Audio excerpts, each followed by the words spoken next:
Il circo, Georges Seurat, 1891, olio su tela, Parigi, Musée d'Orsay. È l'ultima opera rimasta incompiuta alla morte del pittore.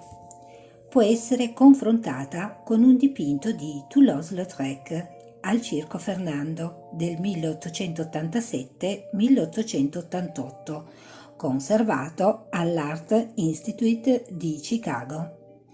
In entrambe le opere il palcoscenico è occupato infatti da una cavallerizza che sta compiendo delle evoluzioni sotto la guida vigile e attenta del domatore, mentre alcuni pagliacci e saltimbanchi intrattengono il pubblico.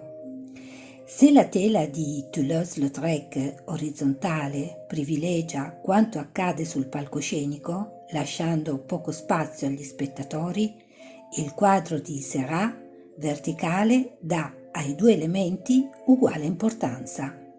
Ancora più evidenti sono le differenze stilistiche. Il primo usa le pennellate irregolari e diseguali che lasciano trasparire il disegno sottostante. Il secondo esibisce un puntinismo rigoroso.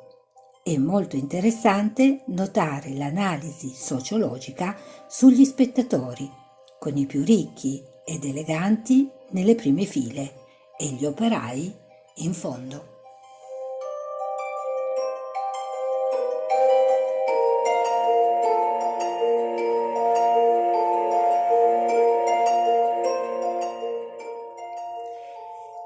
Ringraziandovi per la visione e l'ascolto di questo video, vi invitiamo come sempre a visitare il nostro sito www.ilcappellodiirma.it.